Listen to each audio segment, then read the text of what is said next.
This is the Sunday stream opening song because the other song is copyrighted. La la la la la la la la la la la. Oh look, here comes Dog Cat Fox. Hi, Sky. Good morning, everyone, and welcome to the Sunday stream. The stream I do on Sundays because Sunday is the day to stream on Sundays. Hope you're all doing well on this beautiful Sunday morning. The morning is still kind of waking up over here, but it's getting there. Bit by bit, hour by hour. Hope you're all doing well today on this before Christmas time Sunday morning.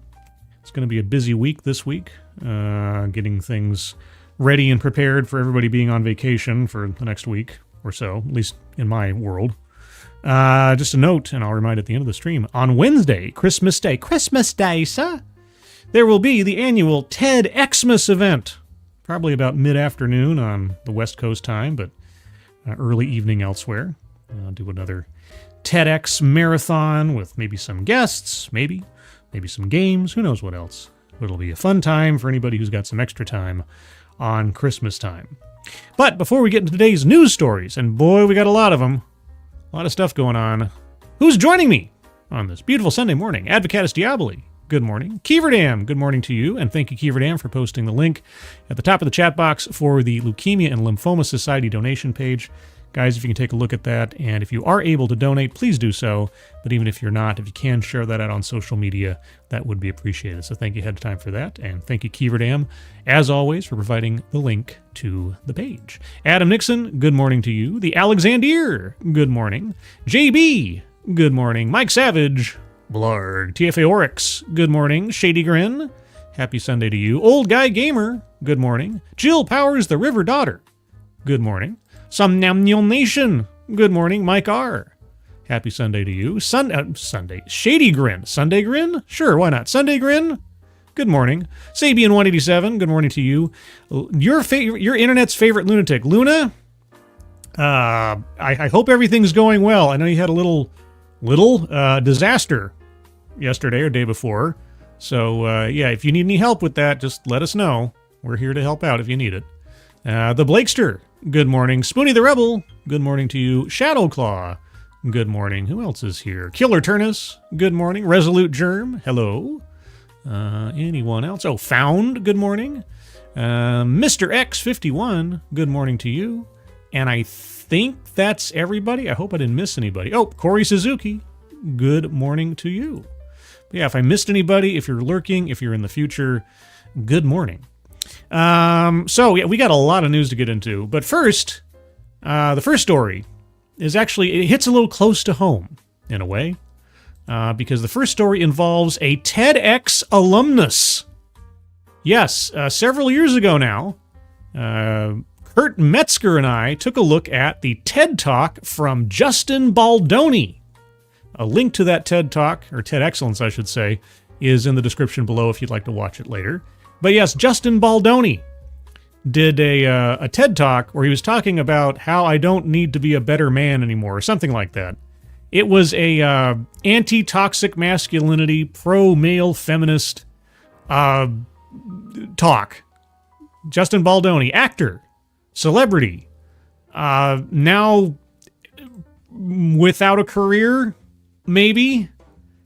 I guess we'll find out. Let's talk a little bit about Justin Baldoni. I got a couple of stories here about what's happened to Justin the last 72 hours or so, but something that's been going on for a little while. Justin Baldoni dropped by WME, which is a talent representation company, in wake of Blake Lively's sexual harassment allegations. Again, these are just allegations so far, but it's...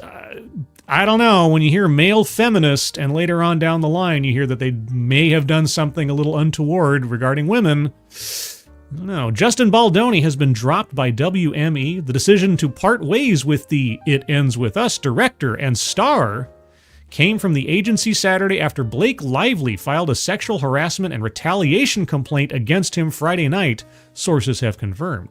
Baldoni was informed of the decision Saturday, sources said. WME also represents Lively, and based on the seriousness of the allegations in Lively's complaint, the agency felt action needed to be taken swiftly. WME had no comment. In a copy of the complaint acquired by Variety, Lively cited, quote, severe emotional harm, unquote, inflicted upon her and her family by Baldoni, accusing him of sexual harassment and of launching a smear campaign against her following the release of It Ends With Us. Shortly after the news broke, Baldoni's lawyer Brian Friedman slammed the accusations as shameful and categorically false. According to the complaint lodged with the California Civil Rights Department, a meeting was held in January 2024 between Lively and Baldoni to address her return to the It Ends With Us set after the dual WGA and SAG-AFTRA strikes had ended. Ryan Reynolds, Lively's husband, was reportedly present. At said meeting, Lively claimed that Baldoni complained about her weight to her trainer, inappropriately discussed his sex life, and pressured her to disclose her religious beliefs. She also claimed that Jamie Heath, a It Ends With Us producer and the CEO of Wayfarer Studios, showed her a video of his wife giving birth. Okay, I'm not sure how that's controversial, but who knows what was in it. Lively also alleged that after she demanded Baldoni not add any more sex scenes than what was already in the script, which was approved by Sony Pictures according to the complaint, Baldoni launched a campaign of social manipulation to quote-unquote destroy Lively's reputation. Variety has reached out to Sony Pictures for comment. Other claims in the filing include Heath and Baldoni describing their, quote, previous pornography addiction, unquote, and barging into her makeup trailer unannounced while she was breastfeeding her newborn baby. The complaint also included emails and texts between Lively, Baldoni, and his publicity team explaining plans to push back on the actress's complaints if they became public. And I'll have more details on those texts and things shortly. Quote, it is shameful that Miss Lively and her representatives would make such serious and categorically false accusations against Mr. Baldoni, reads Friedman's statement to Variety about the complaint. Quote, Wayfarer Studios and its representatives, as yet another desperate attempt, to fix her negative reputation, which was garnered from her own remarks and actions during the campaign for the film, interviews and press activities that were observed publicly in real time and unedited, which allowed for the internet to generate their own views and opinions, unquote. Quote, these claims are completely false, outrageous, and intentionally salacious, with an intent to publicly hurt and rehash a narrative in the media, Friedman continued. Quote, Wayfarer Studios made the decision to proactively hire a crisis manager prior to the marketing campaign of the film to work alongside their own representative with Jones Works, employed by Stephanie Jones. Due to the multiple demands and threats made by Miss Lively during production, which included her threatening to not showing up to set, threatening to not promote the film, ultimately leading to its demise during release if her demands were not met. It was also discovered that Miss Lively enlisted her own representative, Leslie Sloan with Vision PR, who also represents Mr. Reynolds, to plant negative and completely fabricated and false stories with media even prior to any marketing had commenced for the film. Which was another reason why Wayfarer Studios made the decision to hire a crisis professional to commence internal scenario planning in the case they needed to address, unquote. Good gravy. The statement concluded that the, quote, representatives of Wayfarer Studios still did nothing proactive nor retaliated and only responded to incoming media inquiries to ensure balanced and factual reporting and monitored social activity. What is pointedly missing from the cherry-picked correspondence is the evidence that there were no proactive measures taken with media or otherwise, just internal scenario planning and private correspondence to strategize, which is standard operating procedure with public relations professionals, unquote. That all sounds like couched language for, well, we made some plans behind the scenes to destroy her reputation, but we didn't actually do anything, so as you'd notice. A spokesperson for Lively referred Variety to a statement she gave to the New York Times, which read, quote, I hope that my legal action helps pull back the curtain on these sinister retaliatory tactics to harm people who speak up about misconduct and helps protect others who may be targeted, unquote. Good gravy. That's a lot of stuff. She alleges that a whole bunch of inappropriate things were done, said, or otherwise on set, and that there was a campaign behind the scenes to then destroy her reputation after her complaining in retaliation. Well, that's part one. Let's get to some supplementary information here that details, I hope, a bit more about the texts in question that are at the center of the retaliation allegations. This comes from Unilad. Blake Lively lawsuit claims co-star used Hailey Bieber as an inspiration in plot to destroy her reputation after leaked texts emerge. Okay, Blake Lively has accused Justin Baldoni of sexual harassment and allegedly attempting to destroy her reputation. Blake Lively has accused Justin Baldoni of using Hailey Bieber as an inspiration to destroy her reputation as detailed. Yeah, okay. The two actors starred together in this year's It Ends With Us film, which is based on the 2016 novel by Colleen Hoover. While the romantic drama hit cinemas back in August, fans immediately noticed that the pair were seemingly not doing press together. Yesterday, December 21st, it was revealed that Lively had filed a lawsuit, obtained by the New York Times, alleging sexual harassment and that Baldoni attempted to create a smear campaign against her, which she says caused severe emotional distress for both her and her family. Baldoni's lawyer has responded to the claims made in the lawsuit, calling them categorically false, as well as accusing her of planting fake stories in a desperate attempt to fix her negative reputation. Now, personally, I don't know if Blake Lively already had some kind of negative reputation. I often appear on Midnight's Edge, but some of the more dramatic, gossip column territory of Hollywood eludes me. But either way. Lively has continued to deny that she or her representatives spread negative information about Baldoni or Wayfarer Studios and told the New York Times, quote, "I hope that my legal action, etc., which we said before." Let's see. The New York Times has since obtained a copy of the complaint, which includes a number of alleged text messages. In her suit, Lively claims that before August 2nd, Baldoni hired a crisis management expert called Melissa Nathan. She then made up part of a PR team that also contained publicist Jennifer Abel. Okay? Together, the pair allegedly go on to enact Baldoni's wishes by flipping the narrative using social media. In her lawsuit, Lively shared alleged text that Baldoni purportedly sent Abel, which shows his apparent inspiration. It contained a screenshot of a Twitter thread about bullying allegations Bieber, that's Hailey Bieber, was embroiled in very recently with the words, quote, "This is what we would need," unquote. In response, Abel, which is now spelled differently than it was spelled in 2 paragraphs above, claimed that she had just spoke to Melissa about what we discussed last night for social and digital, adding, quote, "Focus on Reddit, TikTok, Instagram," unquote.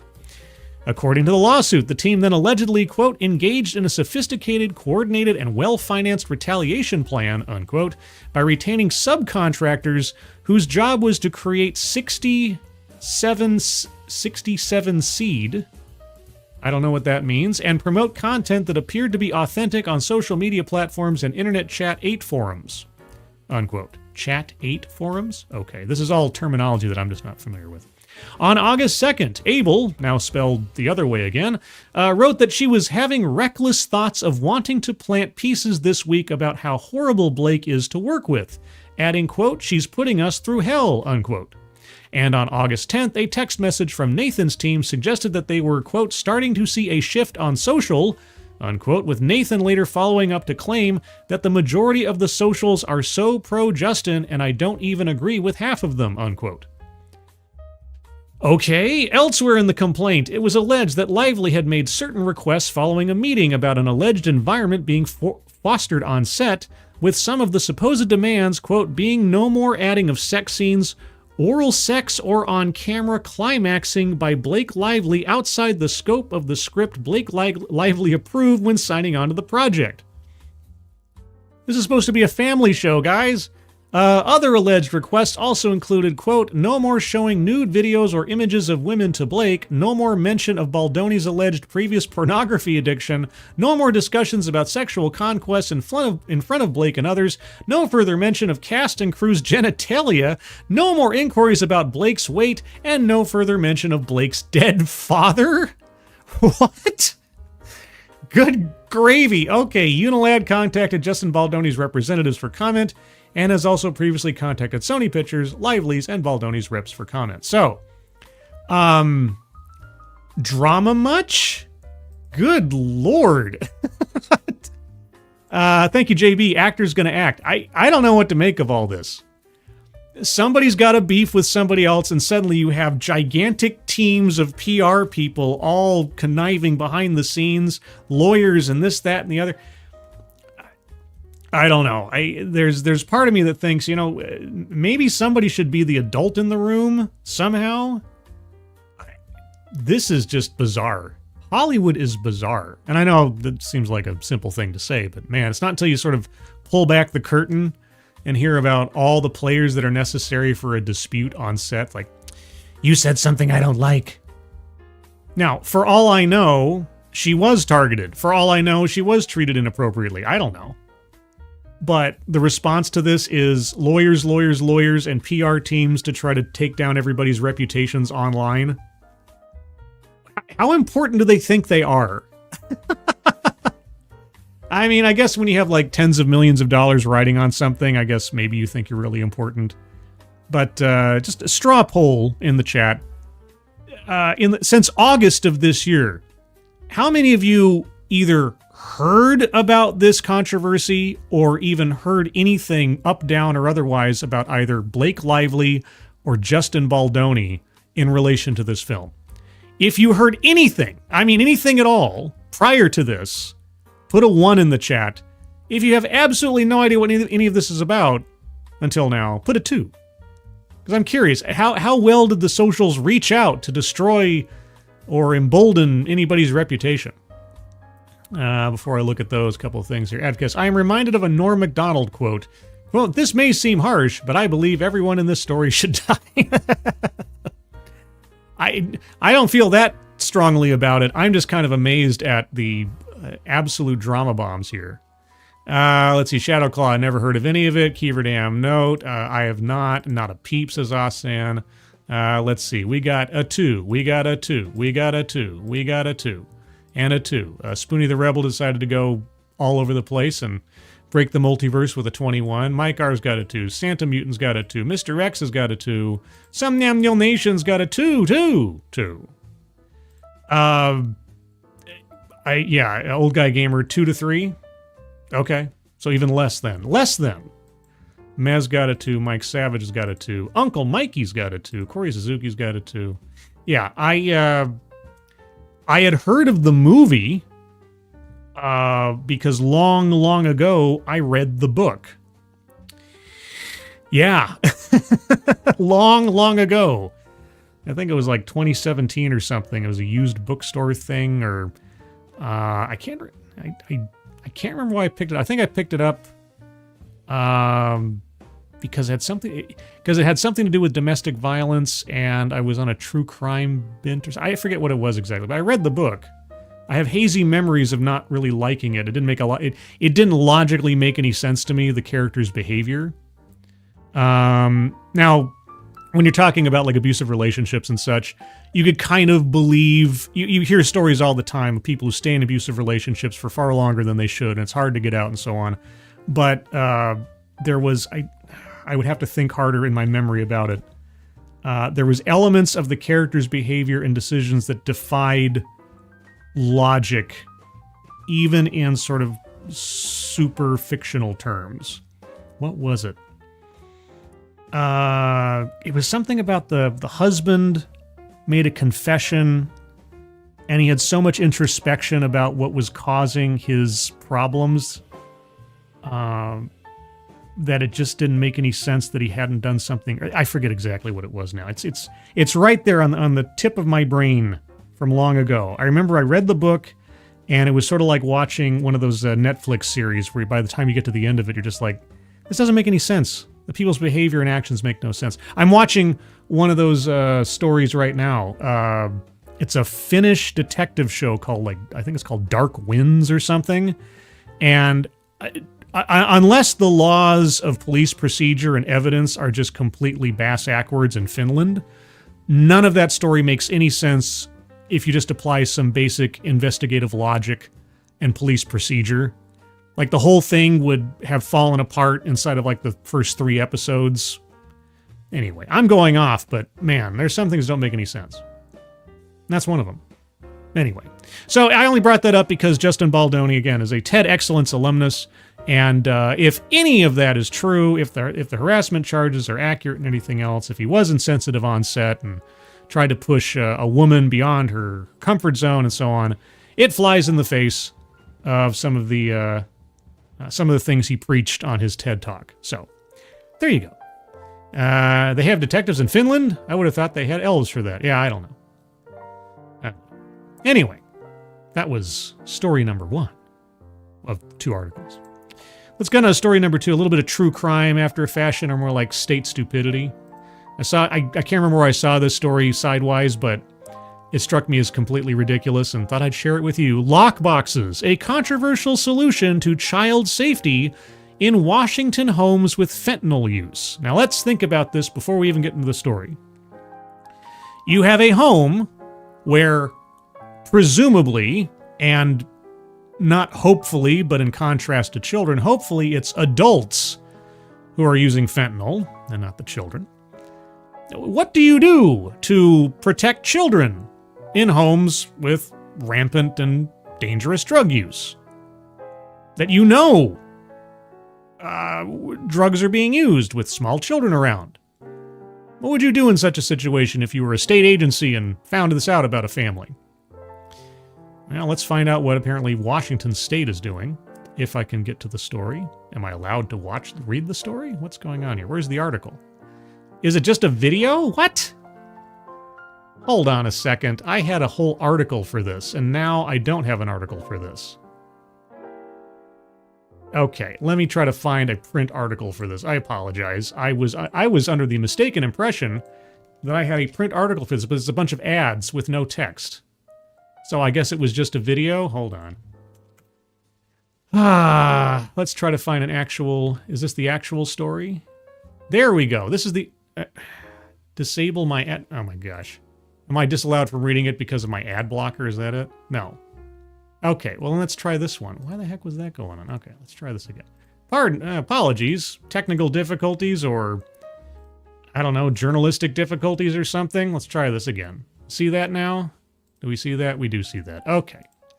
Washington, USA. After the passage of a state law aimed at making it harder to take children away from their families, Washington State's Department of Children, Youth, and Families has implemented a controversial safety measure. The organization provides lockboxes to families struggling with drug use. Many child welfare advocates say these containers aren't doing enough to protect children, if you could believe it.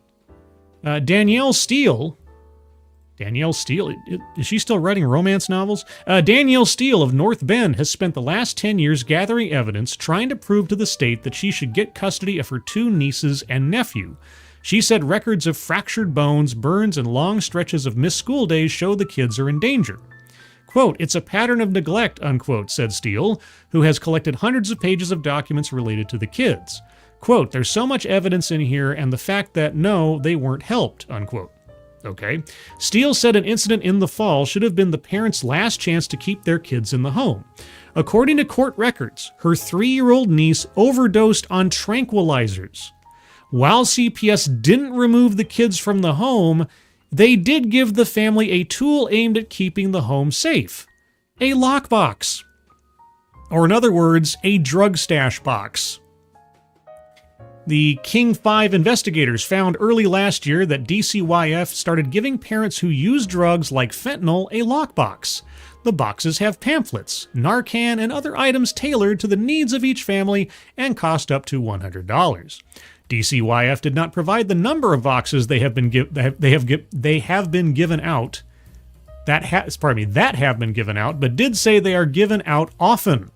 The goal is to keep the drugs out of reach so the kids don't accidentally eat the pills or powder.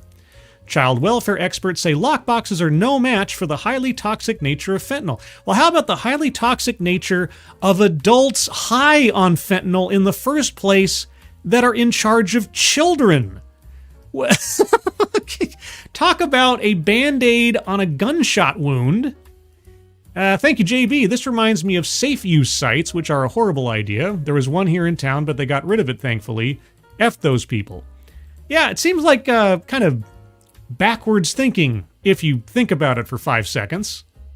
Like, well, I realize that you are a drug-abusing adult who is the guardian of small children, a 3-year-old, and, you know, your 3-year-old got into your stash and overdosed and almost died, but, you know, next time just make sure you keep those drugs away from where kids can get to them in a lockbox, because as we know, children are not either creative or intuitive enough to get into places they shouldn't in the first place. But that doesn't even solve the problem. Yeah, thank you, JB. This is just... When I heard the summary of this story, it drove me absolutely up the wall. Okay. Child welfare experts say lockboxes are no match for the highly toxic nature of fentanyl. No kidding. Quote, that is a true joke, and it's sad. It's so much bigger than that. It's so much bigger than a lockbox, said Steele. The safety net of a lockbox was in the family home, but that didn't prevent another crisis. Steele said 3 weeks ago the dad overdosed on fentanyl. Right after, the kids got their hands on a bag of fentanyl and foil with fentanyl residue laying around the house and putting the kids at risk. None of it was in a lockbox. Hey, you know why?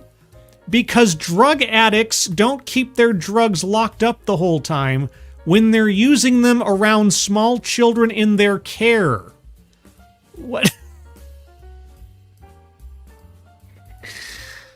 Despite laws and lockboxes, child deaths continue. If you can believe it, in 2021, a new state law was passed aimed at making it harder to take children away from their parents. The law, called the Keeping Families Together Act, was implemented in 2023, but many municipalities around the state enacted it earlier. In November, the King 5 investigators revealed since that law passed, more children in the state system are dying. State records show in the last 4 years, the number of kids in foster care has plummeted, down 28%. But deaths and near deaths of children involved with CPS went up by 114%. Okay, not that I'm so morbid that I want to know the actual numbers, but percentages are a bit of an abstract. I'd prefer some hard numbers instead of just percentages, but okay, if it goes up by one more child, that is still unacceptable, but all the same. The state agency charged with keeping children safe, DCYF, defends its family safety program. Well, of course it could, because otherwise it would probably be admitting to potential crimes. The agency said it uses several tools to keep kids safe, like offering treatment to parents, housing, childcare, parenting classes, social worker visits, and, in the last year, a lockbox. Okay, well, how do they respond to the increase of child deaths? Doreen Perez is the Deputy Assistant Secretary for DCYF and said the lockboxes are effective, stating, quote, I do believe that this is something that can be used in a way it's intended to be used because, again, without it being available, there's no opportunity to do that. Although they may not be able or even willing to use that initially, at some point they may be changing their mind.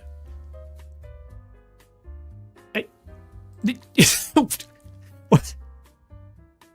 What? What the fuck are you talking about? What the fuck is this? What the fuck is this? Right? Let's just for those in the cheap seats, let's read that again. Again, this is the Deputy Assistant Secretary for DCYF on giving lockboxes to drug-addicted parents with minor children in their care after a 3-year-old overdosed, and other examples of zonked out parents leaving drugs and drug paraphernalia within reach of small children. Quote, again, this is about the lockboxes. These state-funded and provided lockbox kits for drug addict parents. Quote, I do believe that this is something that can be used in the way it's intended to be used because, again, without it being available, there's no opportunity to do that. Although they may not be able or even willing to use that initially, at some point they may be changing their mind, unquote. Did Kamala Harris, possess this woman's brain? What the heck? DCYF said the lockboxes are a success. How do you measure success in this instance? We successfully gave lockboxes to a bunch of drug-addicted parents. Is that how you measure success? How many child overdoses were prevented by having lockboxes in the house? You have numbers on that? DCYF said the lockboxes are a success, but the King 5 investigators have found cases where, despite a box, kids have suffered dire consequences. You don't say. Pamela Andrews of Port Townsend took in baby Otis after he was born last Christmas with fentanyl in his system. The CPS safety plan called for the mom to go into treatment and the father to move in with Andrews. Sounds a bit awkward. Otis's father was given a lockbox. Oh, so Otis's dad was a known drug addict at this time. Okay, Otis's father was given a lockbox and required to do a weekly urine analysis, but Andrews said it wasn't enough. Andrews being the, I guess, foster mother in this instance. State and police records show Andrews called CPS repeatedly about the father, quote, using drugs, unquote, buying urine, unquote, to fake drug tests, and, quote, muffling the child's mouth when he was crying. Quote, in the end, I begged them, aren't you supposed to do anything and everything to try to save them? I don't understand where that fine line is for them. Why didn't you do something? Why? Said Andrews. 3 weeks after moving into Andrews' apartment, Otis was found dead.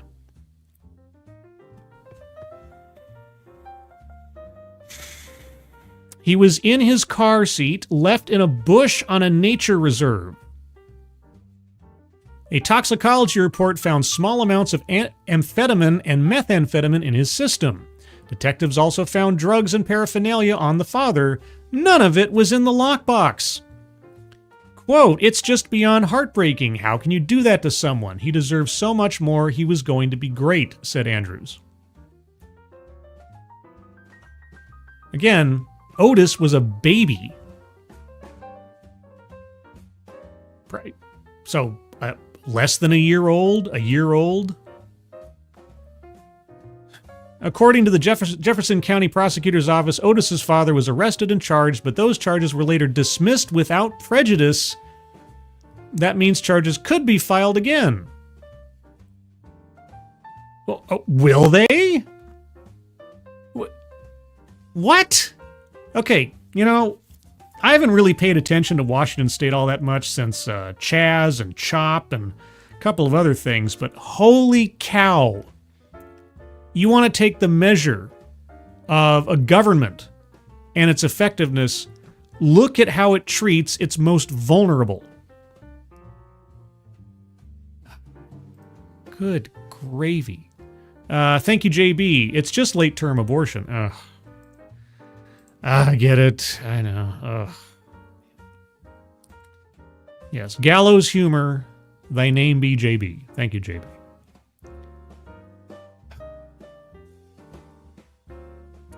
But no charges. According to prosecuting attorney James Kennedy, there wasn't evidence to support criminal charges in it. Oh, you mean drugs inside of a baby dead left on a nature preserve? There's no evidence of any criminal activity. I feel like I'm reading that Finland detective show I was watching. Child welfare advocate social workers express concern. Yeah, well, apparently it's falling on deaf ears. King 5 spoke to 24 child welfare advocates who are all surprised these lockboxes are part of a safety plan, especially given the death toll associated with fentanyl. Prosecuting attorney Kennedy called it shocking that the solution to child endangerment is to provide a lockbox as opposed to taking the kid out of the house. What? You're the same guy who said there wasn't evidence to support criminal charges in that baby's death, and you're shocked by... What? How are you employed? DCYF Supervisor Jeanette Oblitz said social workers also expressed concern to her. Quote, we can't expect a parent who is actively using multiple times a day to remember to safely store their drugs, and we can't expect that to happen 100% of the time, she said. Wow, yes, And so why is this still going on? I want to know who the genius was that thought that this was a solution in the first place. I want to find out who. I want to see the notes from the committee meeting or whatever that discussed this and thought this was a good idea, or that this was a solution of any kind. Even a mother in recovery and currently using a lockbox said it would be hard to use while on fentanyl. Quote, when it comes to fentanyl per se and that type of drug, I would have to say no. They're not good enough because they aren't always used properly, the woman told King 5. Yeah, because if you're unconscious, zonked out on your fentanyl, you're probably not thinking about anything. And especially if you're in charge of young children. Danielle Steele, whose niece overdosed on drugs last year, said the kids are still living with the parents. She's constantly worried. What does it take in Washington State to be arrested or at the very least separated from your children, leaving them dying out in the woods? No criminal charges. Your kid overdosed on the drugs you have in your own household. Well, they're got to keep those families together. Quote, children have rights too, she said. They should have rights, and they should have somebody who's looking after them when their parents are not doing it. Yeah, well, purportedly, I thought in the worst case, that's supposed to be the state. Apparently, Washington State doesn't give a rip. The Keeping Families Together Act went into effect the same time the lockboxes were implemented. I'm not surprised, though DCYF maintains they were created to combat the fentanyl crisis. Well, how's that working out for you? Lawmakers are planning to introduce a bill in the next legislative session that would change the current law. To what? The Keeping Families Together Act seems like keeping families together to the point of destruction. Okay, that baby left in the woods story.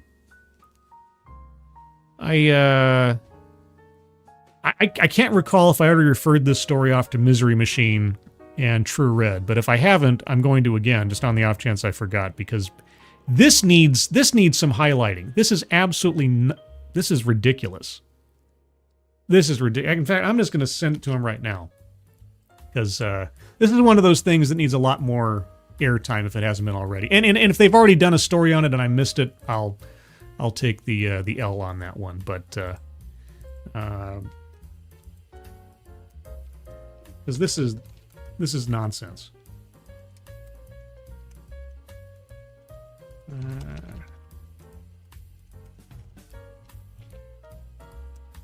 Because that's just utterly ridiculous. That's insanity. That is, yeah.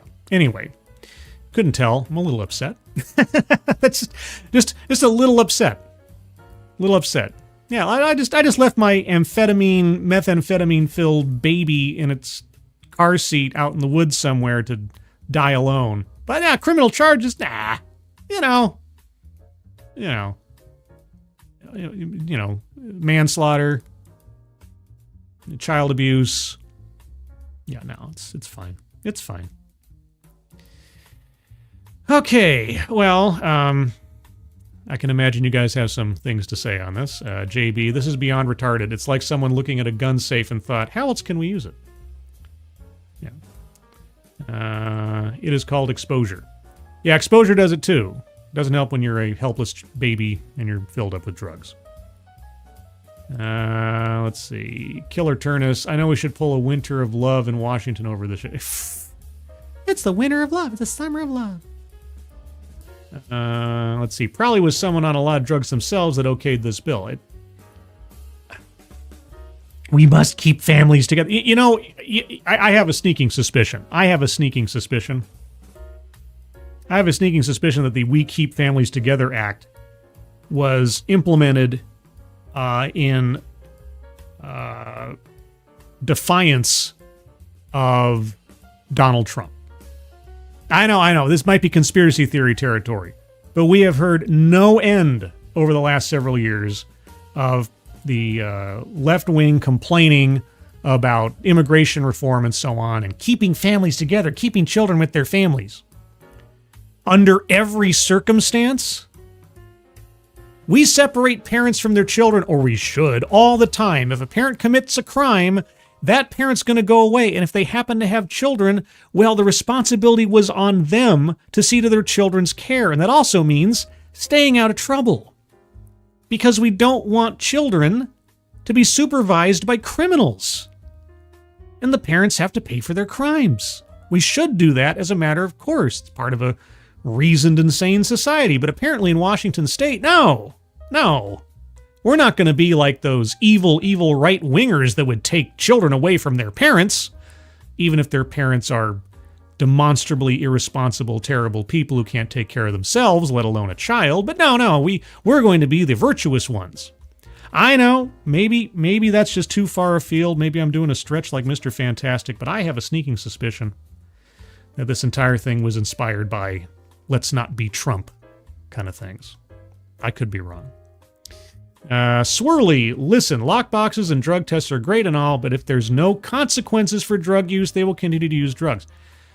The consequences for drug use are manifest.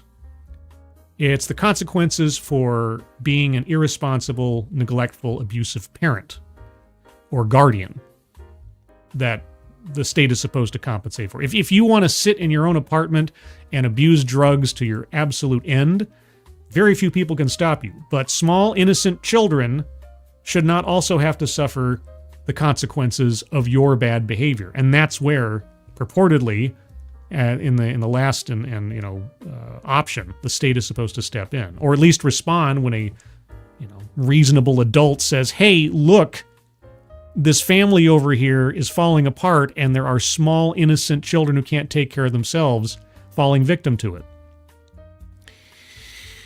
Killer Turnus, what the hell did they leave the father? They sent the mom for help, but not the dad? Makes no sense. Yeah, I don't understand that either. I don't understand that. They sent the father to live with the foster mother and also take care of the child while the mother went off to rehab. Somehow his situation was less important or something. None of that story makes any sense. This is why I hope the experts on such things like Misery Machine will look into that. We'll look into that story specifically, because that's just insane. A full profile on what happened to Otis, that whole situation and setup, as much as can be gleaned from public records and so on. I very much appreciate that be done by somebody who knows how to do it better than I do. That's just nuts. Okay, well, after that, shall I try to lighten the mood a little bit? Sure, why not? Let's do some up and down roller coasters here. How about some DEI news? You like DEI news? I like DEI news. Well, CNN, who I'm even less a fan of now than I was a week ago, if you saw my Chris Cillizza video the other day. DOGE versus DEI, or the Department of Government Efficiency. Republicans promise to purge government diversity initiatives could be wide-ranging and hard to pull off. Well, that I could believe, as ingrained as several people have been into government over the last 4 some odd years because of diversity initiatives.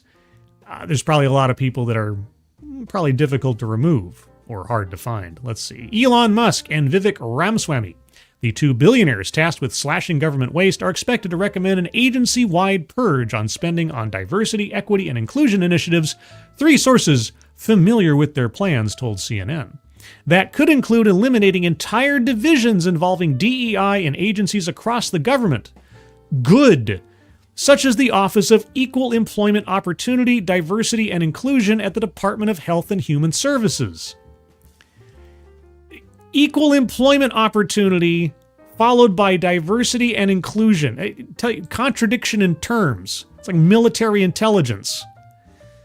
And the Office of Civil Rights and Equal Opportunity Policy at the Department of Defense. Well, after we've seen what some of the hires have been at the Department of Defense over the last couple of years, might be worth it.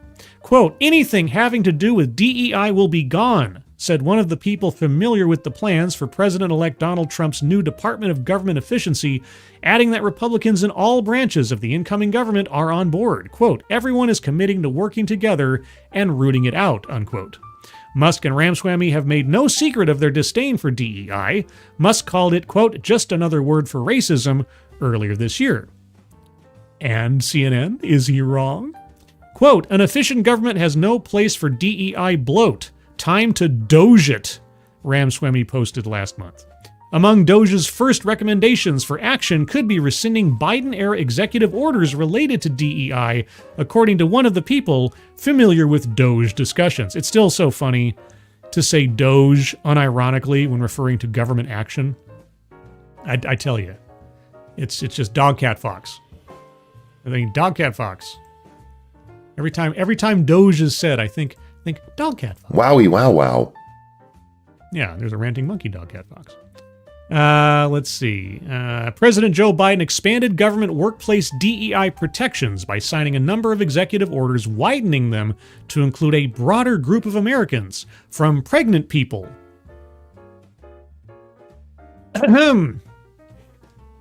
From pregnant people? I mean, yes, women are people, but that seems like an awfully generalized term to use when referring to pregnancy amongst human beings. How about pregnant women? CNN. Pregnant people and military spouses to rural communities and caregivers. Military spouses to rural communities and... Okay. DOGE has no statutory authority and is essentially a presidential advisory commission that can make recommendations to Congress and the White House. You're correct. So?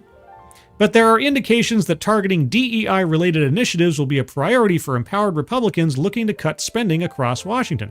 Yeah, because DEI, as far as cutting spending, is low-hanging fruit, because after so many major corporations have proven, cutting DEI initiatives doesn't hurt your bottom line, because DEI initiatives do not improve your bottom line. It's all nonsense. It's all a grift. It has been since day one. I've covered it extensively.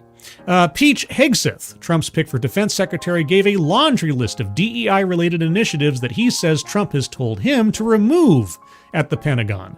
Quote, clean house of the woke crap, Hegseth told Megyn Kelly in early December. All that stuff, climate stuff, the critical race theory, the DEI and genderism, get rid of it, unquote. I say hallelujah.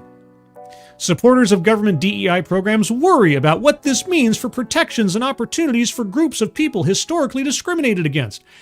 Historically, tell you what, for the last, I don't know, let's say at least 8 years or 10 years, if you want to call that history, straight white males have been discriminated against systematically, over and over and over again.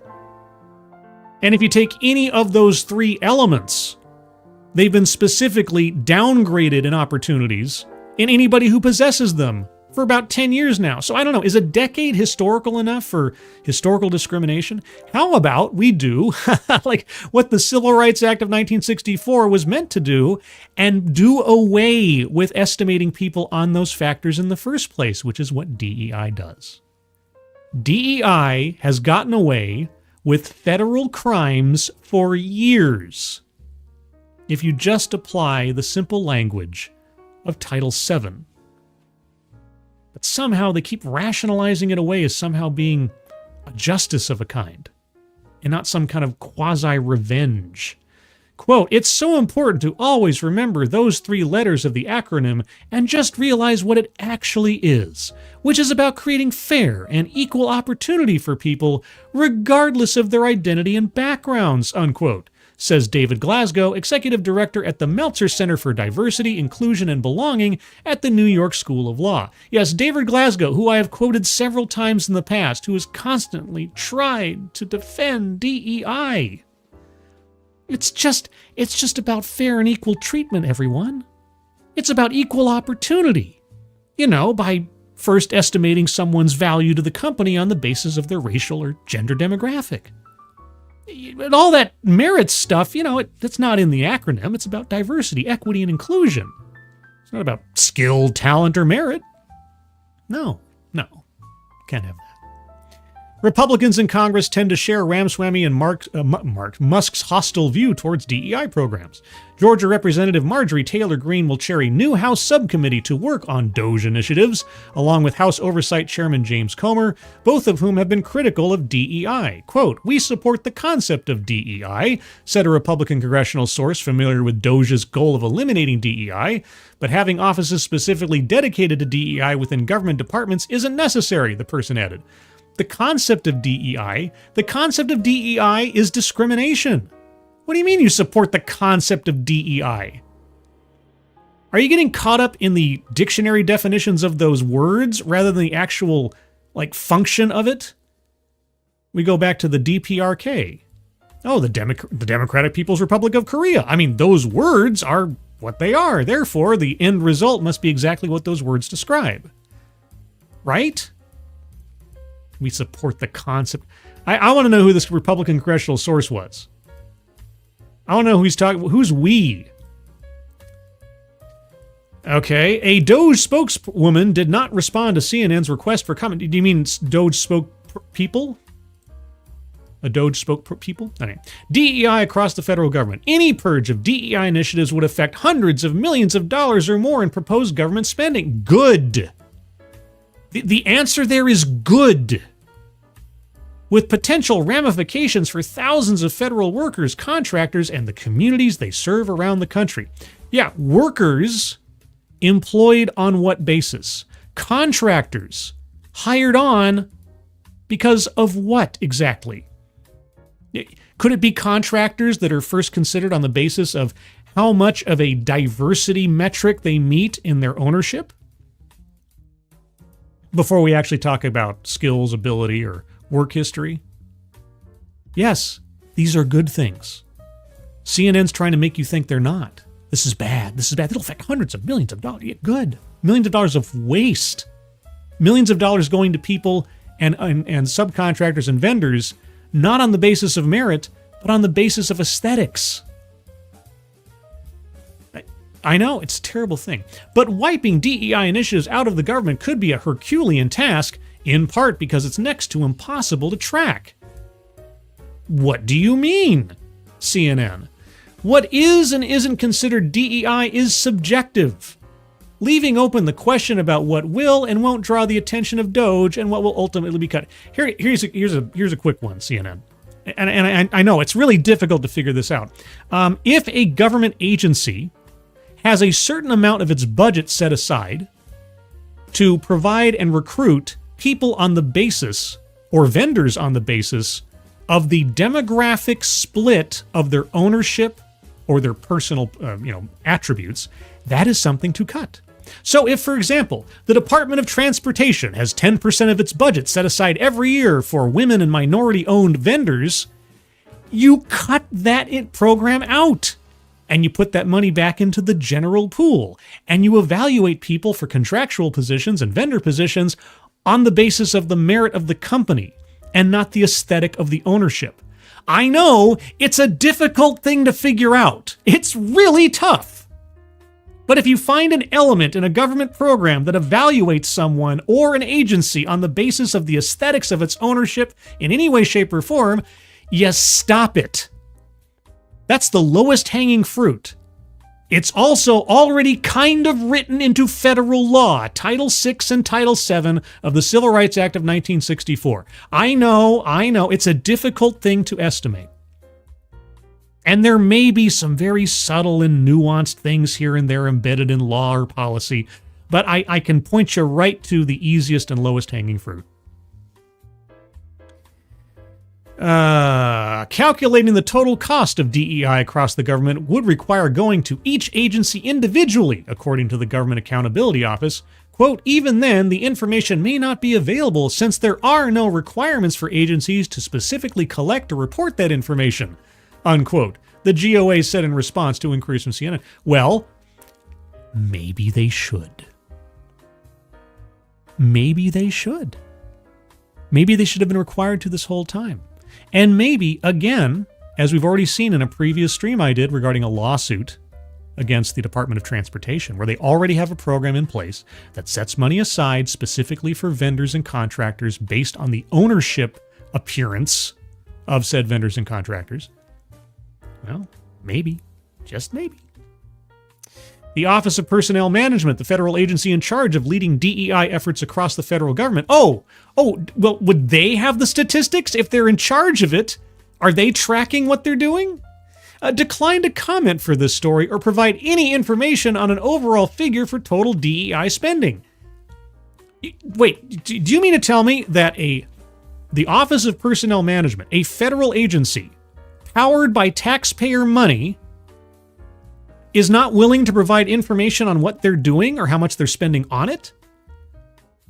Oh, and the GEO said, that information would be very difficult to find. Well, if anybody would have it, it would be the federal agency in charge of it, right? Are you even listening to yourselves right now? CNN analyzed the proposed budgets of 20 federal agencies. While each noted diversity initiatives in fiscal year 2024 and fiscal year 2025 budget requests, they didn't all explicitly detail DEI expenditures. But they're there, right? Some federal departments have entire offices dedicated to DEI. Well then, guess what's going to get cut? It's difficult to tell where DEI resides in the federal government. By the way, there's this whole office dedicated to DEI in the federal government. We just don't know, guys. We don't know where the money's going. Some federal departments have entire offices dedicated to DEI, like the ones at DOD and HHS. There are also programs across departments that include money for things such as minority-owned business development, as well as diversity recruitment and training efforts. But as we've been told, calculating the total cost of DEI across the government will require going to each agency individually. And price tags for DEI efforts vary widely across the government, but clues can be found in the amount of money agencies have publicly requested as part of the appropriations process. Calculating the total cost of DEI across the government will require going to each agency individually. Even then, the information may not be available. You guys are just making the argument for DOGE every time you guys open your mouths. You know that? I mean, I realize it's just an advisory committee, but at least turning up the volume on this stuff is obviously needed. HHS, for example, requested $113 million in its fiscal year 2024 budget for, quote, training for diversity, unquote, in the health workforce. Okay, well, that's $113 million we can save the taxpayer next time around. That's up from $102 million in 2023 and $94 million in 2022. So basically what you're telling me is, since 2022, the government has wasted over $300 million of taxpayer money on nonsense diversity training. Or to put it another way, grifter consultants and their allies have bilked the taxpayer for over $300 million over the last 3 years. Okay. The Department of Labor's 2024 budget request included $515,000 to hire 2 full-time employees and provide that for the necessary resources to, quote, support diversity, equity, inclusion, and accessibility programs and training initiatives. Now there's another $500,000 we could save. At the Department of Agriculture to, quote, establish the Diversity, Equity, and Inclusion Office, unquote, it requested $3 million that same year. In a more than 5% increase from fiscal year 2023, the State Department requested $73.6 million for DEI for 2025. But, finding these numbers is just impossible. We have no idea how much money is being spent, said the GAO. And credit where it's due, CNN made a few phone calls and checked a few things, and golly gee whiz, there's some totals we can talk about. In its fiscal year 2025 budget request, the Department of Defense asked for $50.9 million to fund DEI-related activities, according to a spokesperson. That amount would account for 0.006% of the department's total budget request, the spokesperson said. Oh, is that all? I mean, it's only $50 million. That couldn't go towards, I don't know, lockboxes for drug addicts or something useful, you know. The spokesperson also said that DoD's Office of Civil Rights and Equal Opportunity has a staff of less than 15 people and that DEI issues are not their primary duty. Okay, you know what we need to do? We need to take all this money for DEI in the government, and we need to funnel it to the Equal Employment Opportunity Commission as just a start, in order to hire more people and fund more investigations into companies and organizations that have been using DEI and continue to use DEI initiatives and are breaking federal law by setting percentage-based, demographic-based initiatives and quotas. Let's really go to the mat on this one. I'm telling you. How this money is spent often goes well beyond workforce recruitment and training initiatives. For example, HHS spends some of its DEI funds on increasing the diversity of patients participating in its clinical trials as part of its cancer research. What does that have to do with DEI? How does DEI increase the diversity of patients? How? Why? My brain is having a syntax error. How do these two things connect? HHS also aims to expand efforts to ensure diversity, equity, and inclusion in nutrition and in health and food security research. It is also implementing strategies for vaccine equity in rural communities and advancing research that promotes maternal health equity. Oh, you mean among pregnant people? Expected legal challenges. Hundreds of civil rights and advocacy groups are preparing for the numerous legal fights that would come from Republicans' efforts to dismantle DEI. Well, CNN, I would point you to the Supreme Court decision on affirmative action for why the diversity argument will not help them. The American Civil Liberties Union told CNN it's carefully reviewing all public statements from DOGE, the incoming Trump administration, as well as comments made on the campaign trail. For what? Quote, "We are crafting a legal strategy by finding all the ways their anti-DEI plans are in defiance of civil rights law."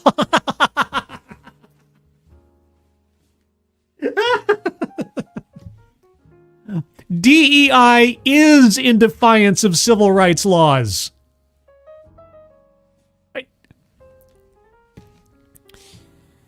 Read the decision on affirmative action from the Supreme Court. Read the legitimacy of the diversity argument for using race as a test in admissions.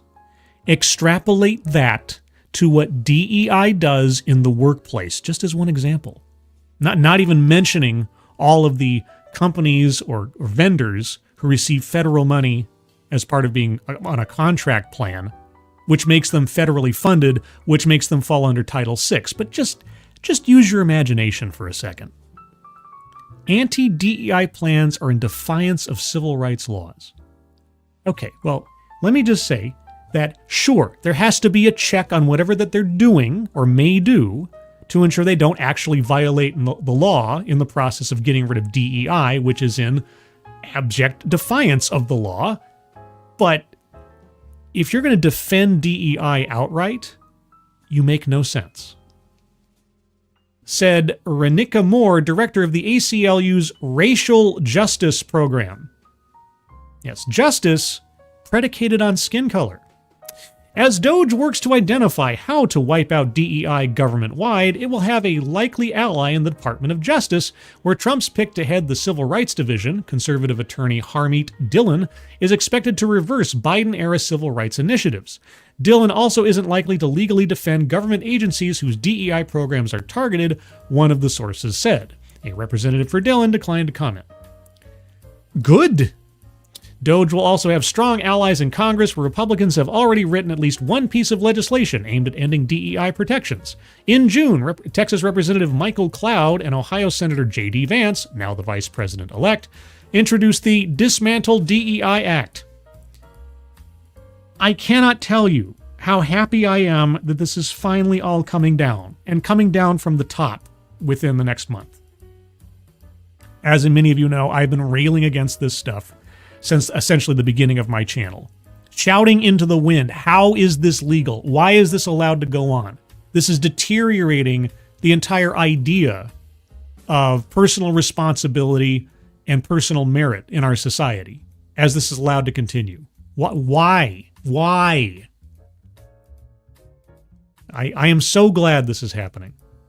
If reintroduced and passed in the next Congress, the bill would not only wipe out federal DEI programs, but also all of Biden's DEI-related executive orders, putting an end to DEI training and overturning rules preventing current employees working on DEI issues. There's only one DEI issue, and that's the enrichment of people pushing DEI. That's it.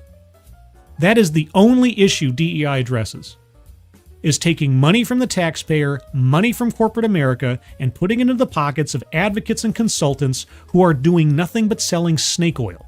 That's it. That's the only DEI issue there is. Current employees working on DEI issues from being reassigned to other duties or agencies. Well, I mean, unless they have some actual demonstrable skill or valuable knowledge that would contribute to something else in government, if their only purpose here is to guilt trip agencies and supervisors into hiring people on the basis of their race or gender or something, then yeah. If they have no other skill than diversity, equity, and inclusion, which does not equate to a PhD, then yeah, boot them. The introduction of the bill kicked off a rapid response from civil rights groups, who have been completely taken over by DEI advocates, honestly, who say it would reverse hard-fought protections that benefit all Americans. No, they don't. Disabled Americans are protected by many DEI provisions. Hey, you know what? The Americans with Disabilities Act existed before the DEI hype, so what are you talking about? And while congressional Republicans say they will have their rights protected even after DEI is purged, their advocacy groups aren't buying it. Okay, well, then detail for me, specifically, what protections for disabled Americans are provided explicitly by DEI programs? And I'm asking sincerely, if there is something somewhere in some DEI program that explicitly protects disabled Americans and you wouldn't want to take care of it, well, let me know. But here's the thing, if those protections are somehow tied up amongst a whole bunch of other poison, well, then what you do is you try to push a standalone bill. But anyway, quote, the act would likely harm millions of disabled people, unquote, the Disability Rights Education and Defense Fund, a legal advocacy group, wrote in a letter to congressional Republicans in November. How? And I mean it sincerely, I'm asking sincerely. How? How would disabling DEI, getting rid of DEI, take away disability rights? How? CNN, you want to give us some details? You want to ask some questions here? No? Okay. For now, civil rights and advocacy groups are focused on the fight to come and on reminding people of the importance and variety of benefits provided by DEI programs. Oh, do tell. I'm all ears. Demelza Bayer, Director of Public Policy for Lawyers Committee for Civil Rights Under Law, a nonpartisan civil rights organization, Press X took doubt, says opponents have misrepresented DEI as something that benefits only a narrow group of Americans. It imposes racial and gender tests in employment. I'll put it as simply as I can, and that is as summary as I can put it. It promotes and requires racial and gender tests for the sake of employment. It does a whole bunch of other things as well, but really that is the headline of the whole thing. And we had a whole thing in the 60s and prior that fought to eliminate that kind of assessment in people in this country. And yet here we are. So you tell me, how has it been misrepresented? Quote, some people enjoy the benefits from programs that they don't even realize would qualify under this umbrella, said Bayer. Okay, like what? Like women work mentoring programs. Why women work mentoring programs? which is under this concept of DEI because it is providing support for a group of people, women aren't a group, they're a demographic, who have been historically and continue to be discriminated against, unquote. Yeah. Okay, well, let me ask you something. Should they be discriminated in favor of because they're women in job opportunities? Not for any other reason, but because they are women, first and foremost. Do you think that makes sense? Do you think someone should be given a fast track to a job because of something that has absolutely nothing to do with their skill or merit? Because if you think that would be a bad idea, then welcome to the Civil Rights Act of 1964. Liz King, Senior Director at the Leadership Conference on Civil and Human Rights, a coalition of more than 200 civil and human rights organizations, says the basic concept of DEI is infused into, quote, core American values. No, it isn't. It is decidedly not. You keep telling yourself that it is. You keep telling everybody else that it is, but it isn't. It's demonstrably anti-American. Something she argues its opponents have tried to diminish. Okay, what core American values does it promote? Quote, our opponents are looking to maintain this status quo of racial inequality, and so they are attacking this boogeyman of an acronym that they have come up with. Sorry, wait.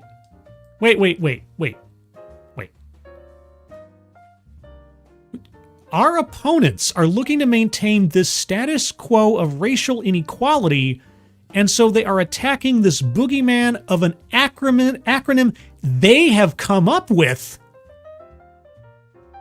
Pardon me, Liz King. D&I, DEI, JEDI, DEIB, DEIA, IDEA, DEIBA, all of these things have come from the proponents, the executives, the supporters of this entire initiative. The opponents didn't come up with this. This isn't an instance of, oh, what you're proposing is just some kind of Big Bang theory. It's not a pejorative that's been adopted by the other side as a joke. The left came up with woke, and now it's a punchline. The left came up with DEI, and now it is poison interwoven into our government. What are you talking about?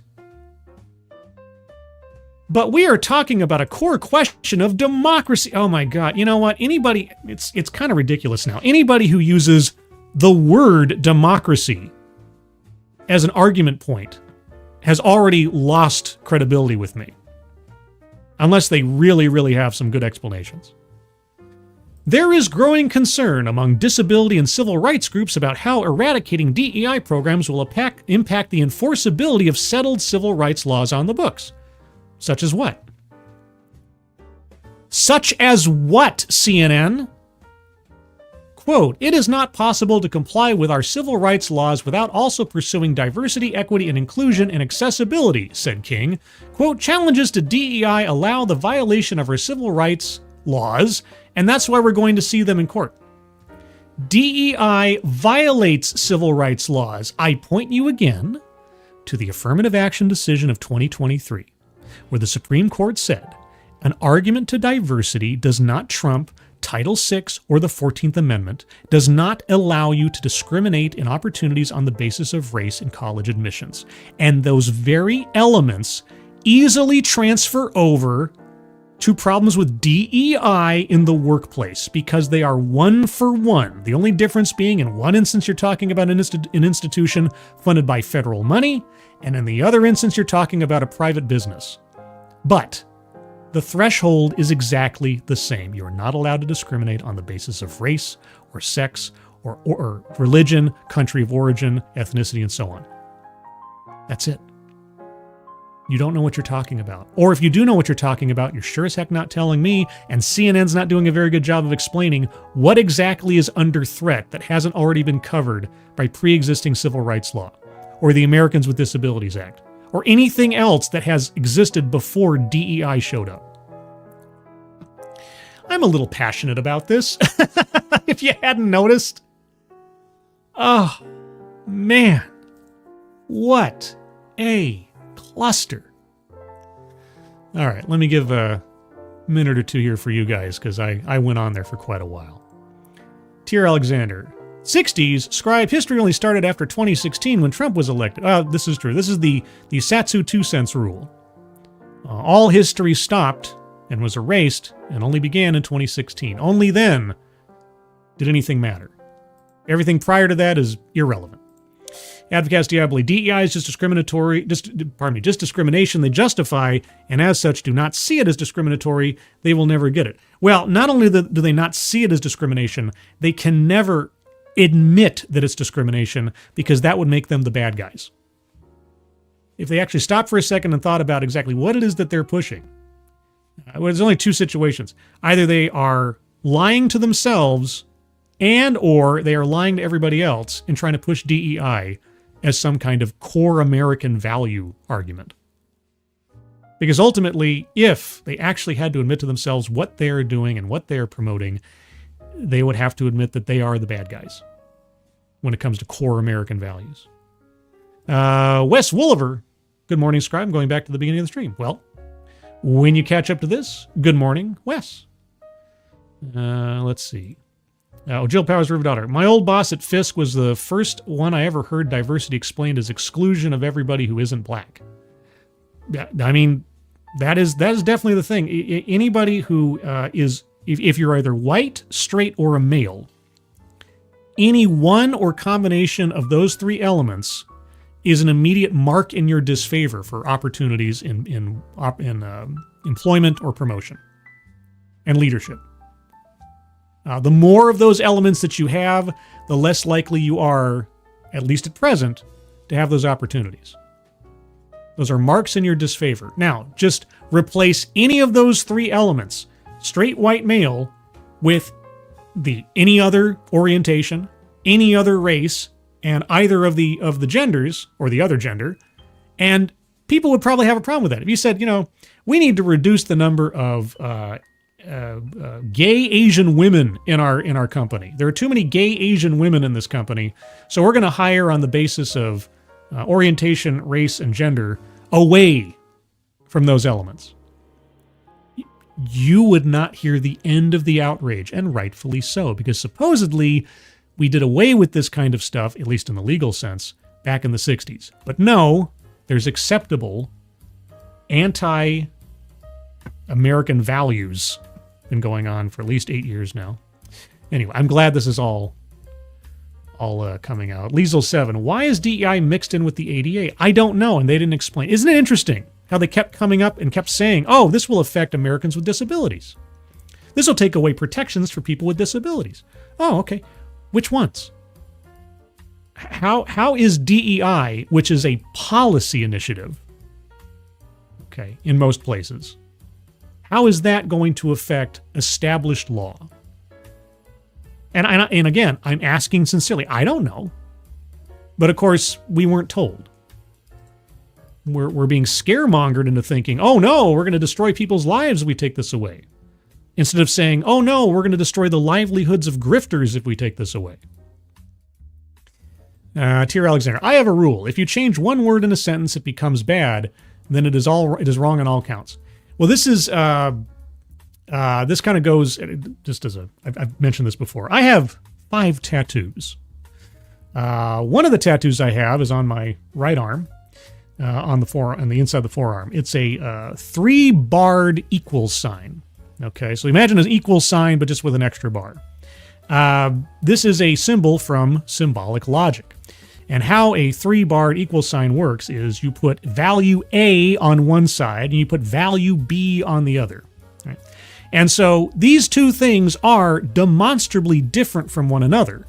However, they are so similar as to be indistinguishable in all other senses. So for example, if I say, no blacks allowed in my business, I put up a sign that says no blacks allowed. And then a business across the street from me puts no whites allowed. These two signs are different from one another. And yet, they function exactly the same. You can estimate them both as expressing the same kind of sentiment, the same kind of thinking, right? They are both racist. And that's what people don't seem to understand who are promoting DEI, is that discriminating on the basis of people you do like versus the people you don't like isn't any different now than it was back in the 1950s in Alabama. But somehow they don't seem to make this connection. These two things, yeah, they're different, but they're the same. You know? Let's see. I thought the 3-bar tattoo was because someone liked Black Flag. It's not, they're not wavy bars. They're just flat bars. I don't have any rock and roll tattoos on me, unless somehow you crazily interpret one or two of them as rock and roll tattoos. They're all very abstract. They're all very personal. But that's the one I've described the most because it's something that I appreciate. I look at that as sort of like the process of evaluation, estimation, and logic in general, being able to compare and contrast two things together and find the similarities between them. So anyway, little insight into me.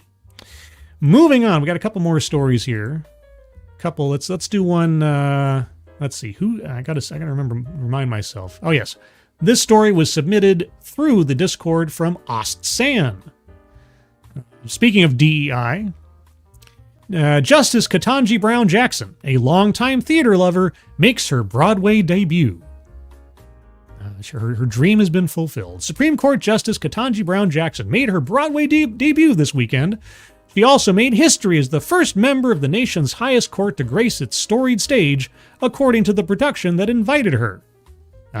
Jackson appeared in a one-night-only walk-on role on Saturday night in the Tony-nominated romantic comedy musical & Juliet, a modern take on Shakespeare's tragedy that imagines what would have happened if the female protagonist survived and took control of her own life. Oh, it's fan fiction. Oh, this is women's empowerment. All right, so the guy dies, kills himself, but Juliet walks on, destroying the entire point of the entire play, but whatever. The show announced Jackson's performance several days in advance, writing on Instagram that the Justice would also participate in a talkback with the audience afterwards. Jackson also spoke about it on Saturday's episode of NPR's Wait, Wait, Don't Tell Me, recorded in New York City hours before she took the stage. Okay. Quote, "They have invited me to do a special walk-on role that I'm told they wrote for me," she said. "I'm so very excited." Later, Anne Juliet posted behind-the-scenes footage on social media showing Jackson rehearsing songs and choreography, getting her hair and makeup done, and trying on her monochromatic teal costume featuring baggy jeans, a tunic, and a corset. It also captures the moment when a cast member brings Jackson on stage at the Stephen Sondheim Theater, introducing her by name as the night's, quote, very special guest. Jackson ran onto the stage and later took her final bows to roars of applause. "I did it!" Jackson exclaims at the end of the video. "I made it to Broadway!" For no other reason than your position. Let's talk about the absence of merit. Anyway, Jackson has long been open about her, quote, unabashed love of theater, as she called it in her 2024 memoir, Lovely One. She illustrated it further by singing a few lines from The Wiz and Schoolhouse Rock during an interview on her book tour this fall. In the memoir, Jackson describes writing in her application to Harvard University, where she earned her undergraduate and law degrees, that, quote, "I wished to attend Harvard as I believed it might help me fulfill my fantasy of becoming the first black female Supreme Court justice to appear on a Broadway stage." Well, thank goodness. We're all so proud you could have made that the goal of your life.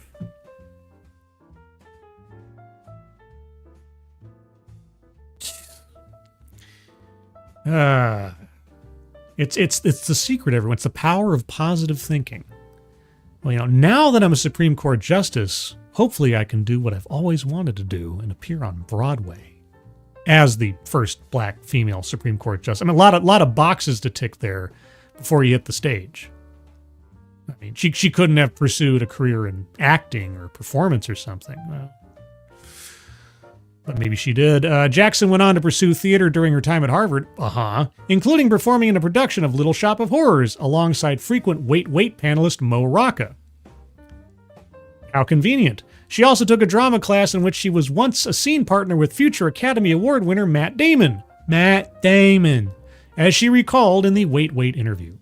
We did the scene, and it was some play that didn't have a whole lot of action, like Waiting for Godot or something, where you're just sitting on the stage, she said. But at the end, the professor said, "Okay, Ketanji, you were so good. Matt, we'll talk," unquote.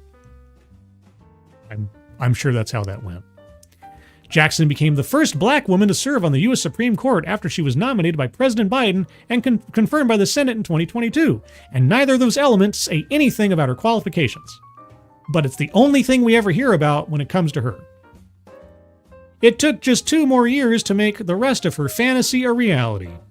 Quote, "I got a call and someone said, 'We heard that this was your lifelong dream,'" Jackson told NPR. "And it is, to be a Broadway performer and a justice," unquote. Jackson isn't the only Supreme Court justice with a passion for the performing arts. Yeah, but are they also a black woman Supreme Court justice? Because anything else is irrelevant, as we know. The late Justices Antonin Scalia and Ruth Bader Ginsburg, ideological opposites, famously bonded over their love for opera, a friendship that inspired a comic opera in 2015. 1 year later, at age 83, Ginsburg made her onstage debut with a speaking role in a one-night-only cameo as the Duchess of Krakenthorpe in a Washington National Opera performance of The Daughter of the Regiment. Well, great. I'm so glad that she got to fulfill her dream by dropping hints in her memoir after becoming a Supreme Court Justice of the United States, backed by the winds of nothing other than her demographic split.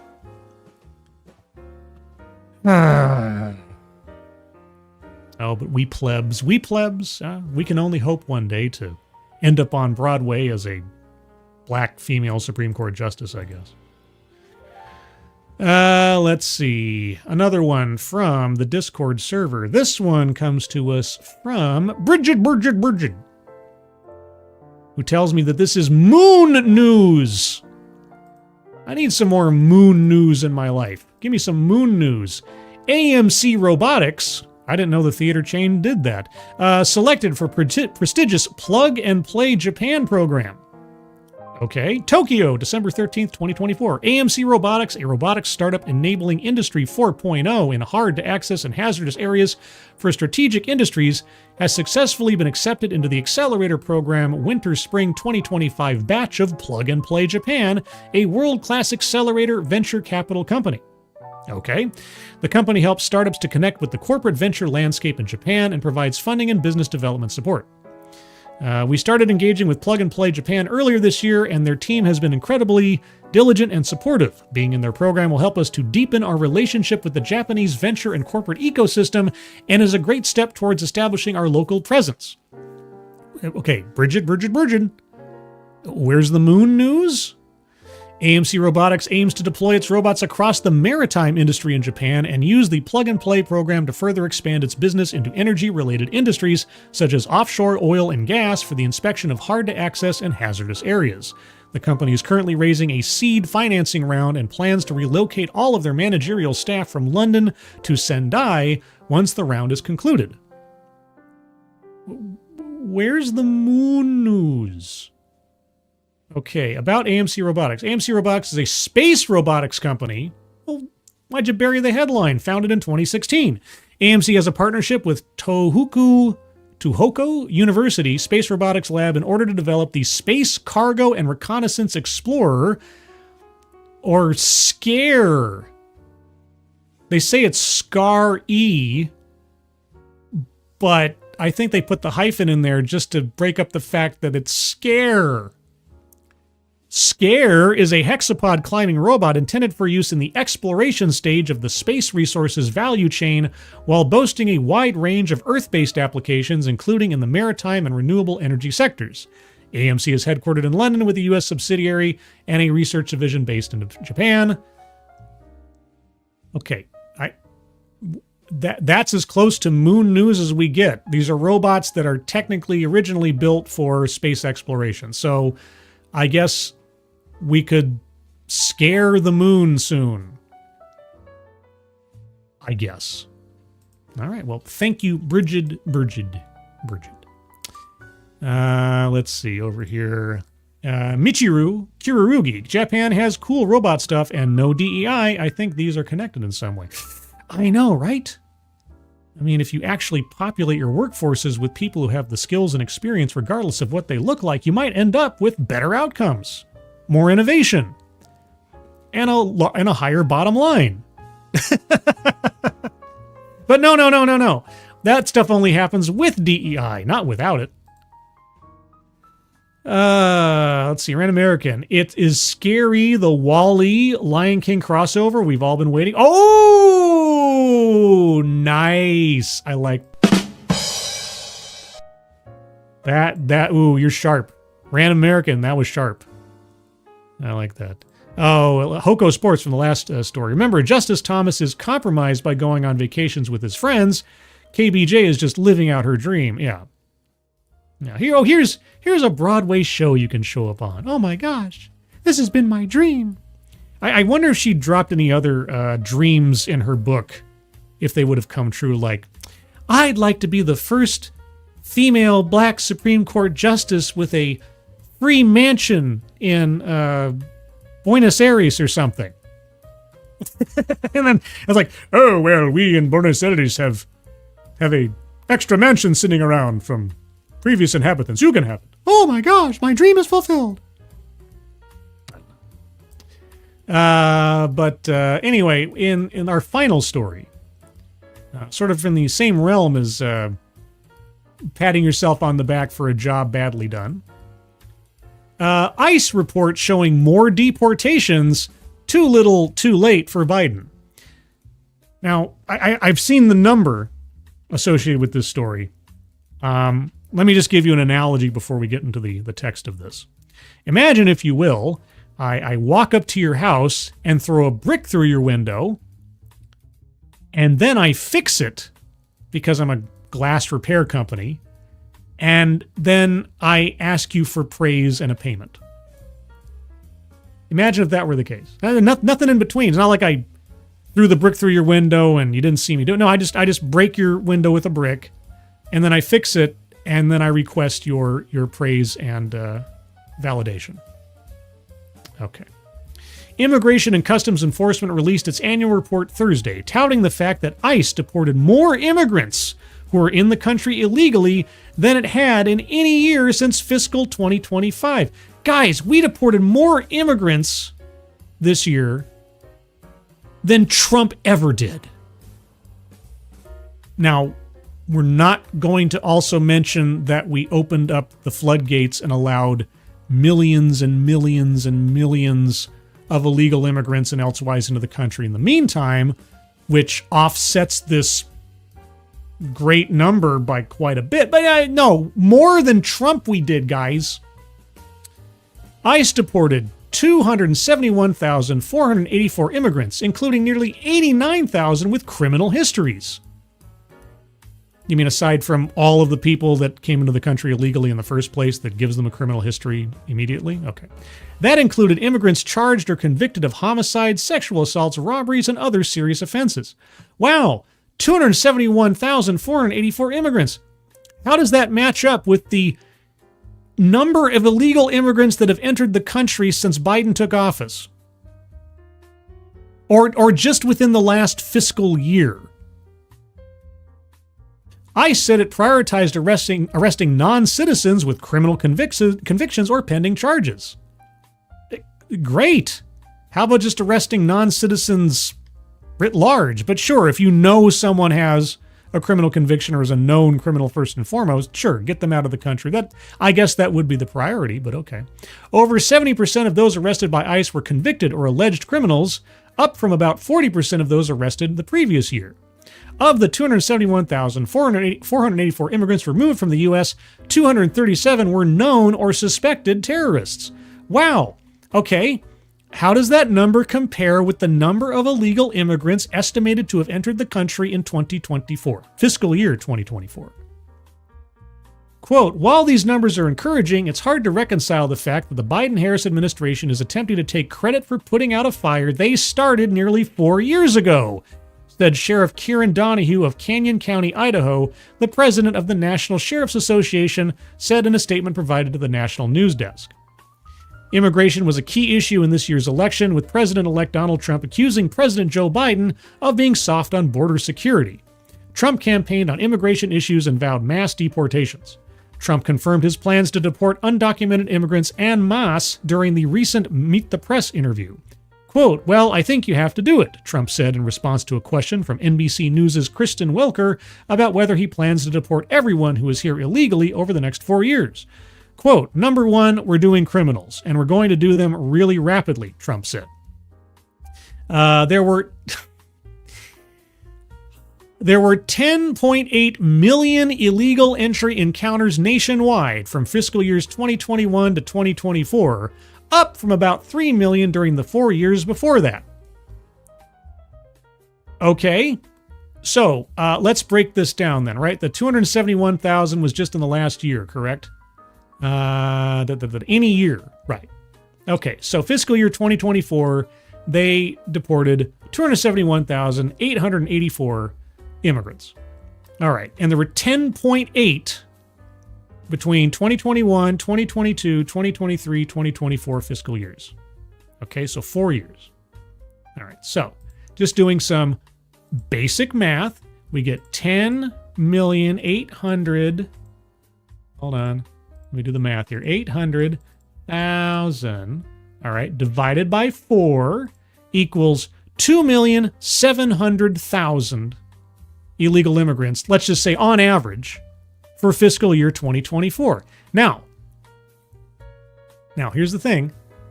If we minus out 271,484, that still leaves us with 2,428,516 illegal immigrants unaccounted for in these deportations. And I'll bet you, on average, there's a whole slew of known or convicted criminals in that 2 million number that are still in the country right now. Don't break your arm patting yourself on the back, Biden. And the people I feel the sorriest for are the actual hardworking Customs and Border Protection people who want to do their jobs and have had to sit there and watch everything fall apart over the last 4 years and be constrained by the weakness and the stupidity of this administration. Because the work that they do is valuable and is necessary. But they've only had the handcuffs taken off, partially, in the last 6 months in order to try to bump up the numbers ahead of the election, to try to manipulate people into thinking, oh no, we're tough on border security. I've got family members and friends that are either directly or otherwise associated with border security, and they've been doing their best and facing some horror stories that never make it to the news. So, good on them, bad on Biden. So yes, there were 10.8 million illegal entry encounters nationwide from fiscal years 2021 to 2024. And truthfully, those numbers are probably being conservative. Up from about 3 million during the 4 years before that. Yeah, up. So over 300% or 200% from that. Yeah, okay. Donahue and his fellow sheriffs have sounded the alarm over an estimated 2 million gotaways. Yep. Who evaded Customs and Border Protection and are now somewhere in the U.S. Illegal border crossings are down from record-breaking levels. Yeah, why is that? Why is that? Because Biden reintroduced a policy that he had shot down after Trump was out of office in restricting people coming into the country. He could have done that at any point during his 4 years, but only in the months leading up to the election did he decide to reinstate it. Strange how that works. The nation saw a monthly record of around 302,000 southwest border crossings a year ago. Crossings since then haven't exceeded 200,000 in any 1 month. Oh, okay. And since the summer, monthly totals have remained under 110,000. Why? Why is that? What changed? Are you going to tell us? No, because if you told us, you'd have to admit that Biden, in a desperate attempt to gain more votes ahead of the election, re-implemented Trump-era policies that he could have re-implemented or kept going from day one. But he didn't. And there's still 2 million plus. Well, that's just 2 million from the ones that came in during 2024. That's not to count the millions and millions others in the years previous in the 10.8 million. Out of that 10.8 million, how many have actually been deported in the last 4 years? I'll bet you it's a fairly small percentage. The ICE report hyping enforcement efforts was too little, too late for the Biden administration to make its case that it was tough on criminal immigrants, said Ernesto Sagas, an expert in politics and U.S. immigration policies who teaches at Colorado State University. Democratic administrations do deport people, Sagas said. He noted that former President Barack Obama was even dubbed deporter-in-chief. It's true, Barack Obama deported a whole lot of people. How does that compare with the number of people that came in around his time, though? Quote, the Democrats have a really bad problem with maintaining a consistent narrative when it comes to immigration, Sagas said. Democrats have a big tent and try to walk a line between being both hard and soft on immigration. Yeah, sanctuary cities, trying to change laws to get illegal immigrants the right to vote, redistricting, etc. and so forth. Yeah. Biden wanted to be welcoming to immigrant families. You want to be welcoming to legal immigrant families. Legal. They never qualify this. They just say immigrant and give no other details. Legal. Biden wanted to be welcoming to immigrant families and asylum seekers. Yeah, except that most of the asylum claims are bogus. They don't fall under asylum rules to begin with. Economic hardship is not an asylum claim. It isn't. If your country sucks, that's not a reason to be given asylum here. You have to prove that you're actually under some kind of threat or escaping a natural disaster of some kind. But our asylum court system is so jammed up with cases that you can end up staying here for 7 to 10 years or more without your case actually being reviewed. And by the time it is reviewed, you might be under an administration that just kind of waves their hand and says, you can stay as long as you keep checking in once in a while, which is what Obama did a lot of the time. Biden wanted to be welcoming to immigrant families and asylum seekers while tough on the criminal elements that are part of the overall immigration picture. Yeah, well, how was that working out for him? But Sagas said Biden couldn't have it both ways. Trump was effective at campaigning fully on a tough-on immigration platform that appealed to voters, he said. Yes, and was actively resisted by Democrats who are now having to reverse course at the 11th hour because it was so stupid. Donahue said he appreciated ICE's efforts in removal work and for making it a priority to remove the bad actors who entered our country illegally. Quote, I have a hard time patting someone on the back or commending them for simply taking long overdue steps to fix a problem they themselves created, Donahue said.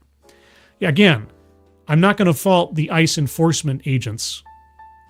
I fault the people that are their bosses and directed them and constrained them or otherwise.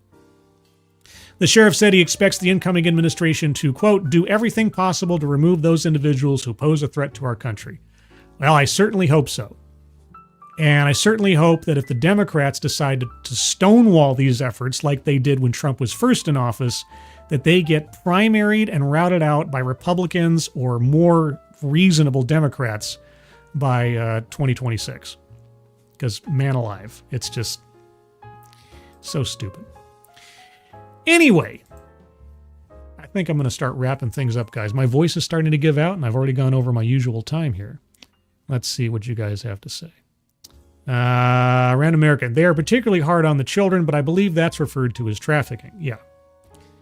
We will never know the number of lives lost in the jungles, the deserts, the Rio Grande, etc., and so forth, of people trying to come here, being smuggled here, criminals taking money from people and leaving them abandoned somewhere in some tractor trailer, all on the basis of open border policies, sanctuary cities. If you just get across this line, you'll have a free ride and free meals and free housing and free money and on and on and on.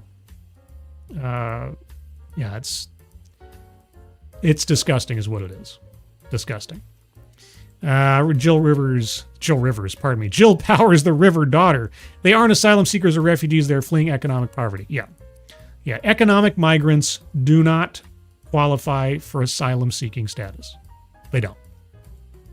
Okay. If your country's economy sucks, that does not qualify you to come into our country illegally or to seek asylum. You have to prove that you're either being persecuted religiously, politically, or under threat otherwise in some bodily way, or you're fleeing a natural disaster for which there is no other respite.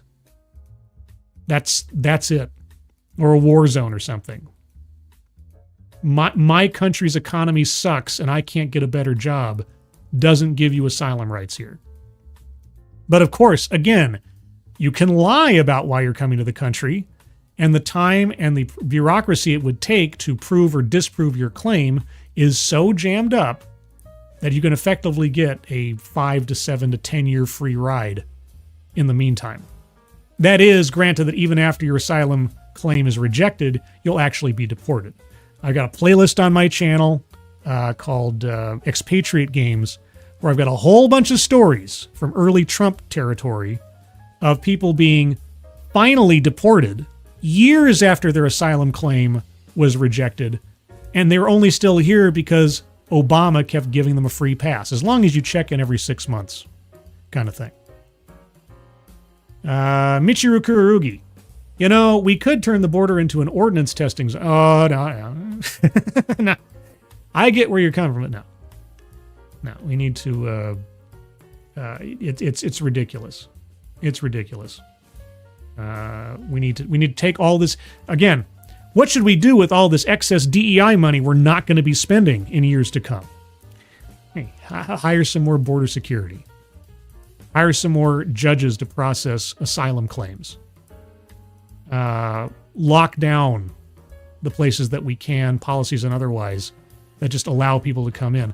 And here's something, I don't know how this would work, but it's something that needs to be done. Either penalize or heavily disincentivize sanctuary states and cities from defying federal law and defying federal enforcement of said laws. Because if there's one clarion call, if there's one siren song to both the smugglers and the desperate and the criminals out there, it's sanctuary policies in states and cities. I would have thought that what happened in New York and Chicago and Denver over the last couple of years, with those cities finally having to face the reality that the border states and cities have had to deal with for decades, would have woken up. If you want to talk about getting woke, sanctuary states and cities should get woke real quick to the reality of what's going to befall them if they actually had to put their money where their mouth is when it comes to welcoming in tens of thousands, if not millions, of illegal immigrants into your cities who are looking for safe haven. But time will tell. So let's see. Last time I checked, Americans haven't done the work illegals have done for the past 80 to 100 years. Solution? Americans can do all that work. Their legs ain't broken. But if you have an entire population that can be exploited, and those jobs can be paid at lower wages that are less attractive to people, especially people that have every incentive to keep their status quiet, and employers who are willing to break the law in order to have cheap labor, well, then that whole section of the workforce is precluded from ever having an opportunity for those jobs or to make those jobs viable. So I don't know what to tell you. If you're working here legally, you're working here legally, and you're getting paid what you should be paid, and you're paying the taxes you should be paid. If you're not working here legally and you're employing people illegally, well, it's written right on the label then. So, yeah, if there's a gap in the market, it will be filled by people willing to do the work. I bet you dollars to donuts. Faustonia, thank you so much. Hey, Scribe, what do you think of the link between Mayor Adams' legal troubles and his change in immigration policy? Trump suggests a link. There's too much shady stuff there to have anything to do with Mayor Adams' immigration policy. His change in attitude on immigration because of the influx of asylum seekers and so on into his city. No, there's too much corruption there.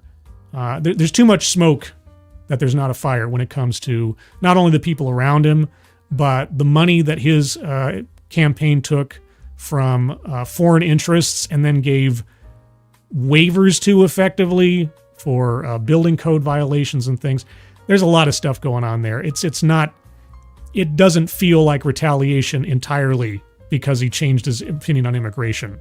The more you read about those stories, the more there's some deep-seated shady dealings going on, both in the Adams administration itself and those peripheral to him. So I don't agree with Trump on that one. I think there's plenty legitimate to look at there. Latino slant. We need to have a bigger conversation about this. I'm all for it. I don't claim to be an expert, but the idea that the labor done by illegal immigrants or asylum seekers is something that Americans either can't or won't do given the opportunity and given, a fair wage to do so. If those jobs are needing to be done, they'll be done, whether it's agriculture or construction or anything else. People build homes all over the place all the time. And if you're here legally as a resident or a citizen, nothing's stopping you from taking those jobs. The only thing is, are we going to reduce the exploitation of people who are in a vulnerable position, either put there by themselves or, other forces? That's the bigger question. But my voice is failing me, and I'm going to stop here.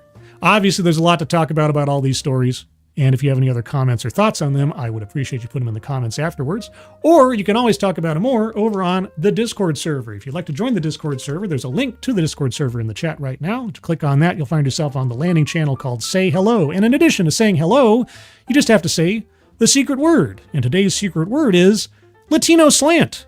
I guess my friend Polly's in the chat, and he runs a channel called Latino Slant, where he covers news on entertainment and politics and other events that have a, if you can believe it, Latino slant. So go check out Latino Slant over on YouTube. And for all his good stuff, I've been on his channel a couple times. I'm on Midnight's Edge with him occasionally, and he's been on my channel a couple of times. So go check him out and subscribe and follow his stuff if you haven't already. Also, just another note, Wednesday, Christmas Day, will be TEDXmas here on the Scribe-Light channel. I'm going to do another TED marathon of one form or another. May have some guests on if they're available. May do some games. May do some Mad Libs or something as well to keep you guys company on Christmas Day. If you happen to be a Christmas orphan like I am, I'll be all by myself on Christmas. All by myself. But that'll be Wednesday. Don't have a time set for it. It'll probably be relatively early afternoon on the West Coast or early evening on the East Coast. Keep an eye out for that. Follow me on X for more information on that and other things at @scribe_light. And also you can find me here every Thursday. I don't know if I might not do a TEDXcellence this Thursday. I might take the day off after a marathon on Wednesday. But in general, elsewise, you can find me here Thursdays for TEDXcellence at 6 p.m. Pacific, 9 p.m. Eastern. And of course, the Sunday stream, which you're already on. There may be ambush streams along the way as things come up, as has happened more frequently the last couple of weeks because crazy things were happening. But before I completely run out of my voice, everyone, thank you for joining me. Moderators, thank you for keeping an eye on things, even though everyone here is so well behaved. You have very, very little to do. Everybody who donated either to myself or to the Leukemia and Lymphoma Society link posted at the top of the chat box. Thank you guys so much for your generosity. Very much appreciated. Everyone, if I don't see you before then or after then, have a Merry Christmas. Hope you enjoy the rest of your Sunday, the rest of your weekend, the rest of the week ahead, and your family. And even if you don't celebrate Christmas, I hope you have a wonderful holiday season elsewise. And I hope you're all safe and well. If you're not well, please get well soon, and I'll see you on the next one. Take care. Bye-bye.